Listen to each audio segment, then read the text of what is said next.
2 weeks in a row, 2 weeks in a row. Yeah. overtimes with winless Kentucky in the SEC and winless Mississippi State in the SEC. And that Vanderbilt team that keeps covering, they're an underdog to Arch Manning and whatever offensive line is going to go out there. Yeah, man, that was a incredible comeback by them. I think it showed the resiliency. Honestly, I had it on, and they were. I had Mississippi State full disclosure in the game, and when they got up, I think they were up like 14, or maybe it was 10 going into the fourth quarter. Yeah, I mean, I just thought it was over because we seen Texas not be able to score quick. But credit to that punt return. He has to be an All American punt returner at this rate. Like he saved Texas. That's two. Like I don't know why. Yeah, For nothing that can be done in that offense, why would you ever punt it to him? I never would. Yeah, completely agree with that. I think he's like improved his NIL deal quite handsomely going into next year. But I mean, I thought that was a good win for Texas. And Arch played well. He played really well. He had really good numbers. Just sad that he went out and with that concussion. So I mean, he's still in protocol, so it's kind of up in the air.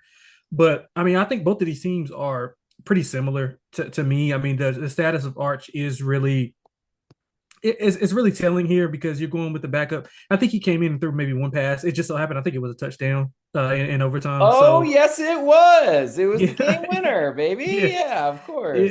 yeah. So I mean, I don't really know a ton about him, and I'm pretty sure if I had to bet on it, I would bet that Arch plays. Now that obviously dictates some of the calls that Sark makes because I don't think you want to run him as much coming off of that concussion. Granted, he'll probably be fully clear, but again, you still don't want to put him in harm's way. But with that offensive line, I'm not sure if you can help but do so. But the good thing about it is I think the defense for Texas can control the game. This is Vanderbilt's. This is a third straight high leverage game. Two of those were one possession wins. This is another one that obviously, with the point spread, indicates is that it could come down to the last few plays. But the offensive line for Vanderbilt is a big weakness, and Texas on the defensive line. Texas defense overall is just too dominant, and I think they'll control the game. I think there'll be a lot more running the ball, albeit Texas has not been successful in running the ball. I mean, their running backs like 98 in rush grade, 123rd in yards per carry. I mean, if you take out the sacks, Arch is the leading rusher of the team. And I mean, I think that's where we kind of have been talking about like the guys have to be better around him to elevate him. So that's been kind of the issue. But I think they'll be able to run the ball here against Vanderbilt. The trenches should be controlled by Texas, which is why I like the under more than I like Texas. But if Arch is in, I want Texas. I think it's a good spot. They won by 3 at Vandy last year as 17-point favorites. So Vanderbilt played them well last year, and I think they're drastically improved this year. Vanderbilt is, and Texas is drastically not improved. I guess is the word. Um, but yeah, 3 of the last 4 for Texas have been on the road. They've got back-to-back wins that should have been losses. But again, that's kind of something that you can build on. And I think Sark will build on that, hoping Arch goes. But I think the point spread kind of tells you like they don't really know because I think this should probably be around 3 Texas if he's fully healthy.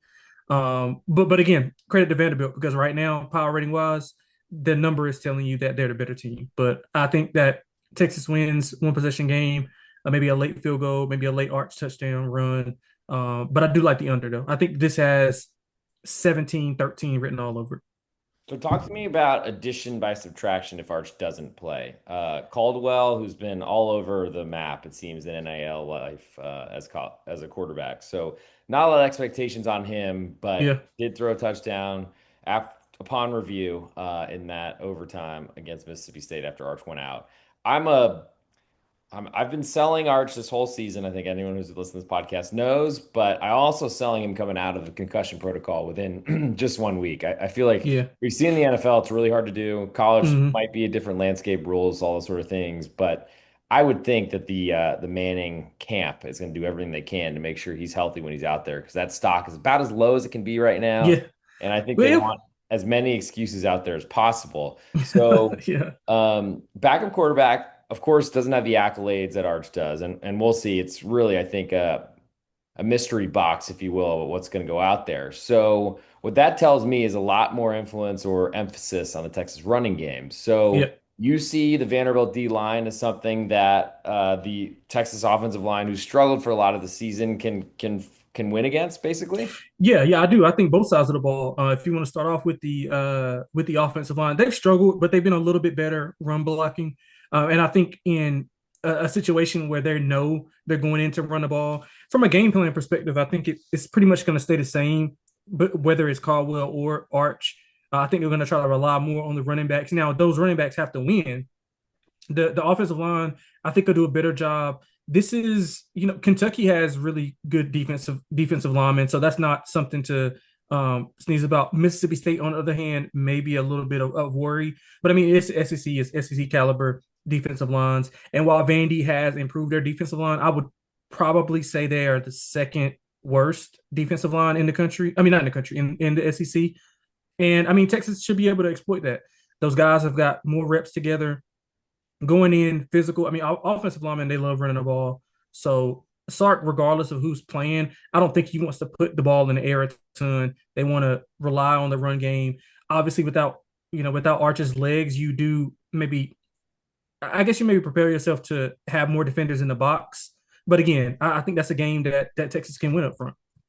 Yeah, and the nice part about the new college football rules, or I guess not this year new, but the clock keeps running if you're running the Yep. football and getting first down. The clock's not Yep. stopping. So that's certainly something to think about. Punts are nice for unders, but I think a lot of long drives are really what Yep. you're Yep. seeking or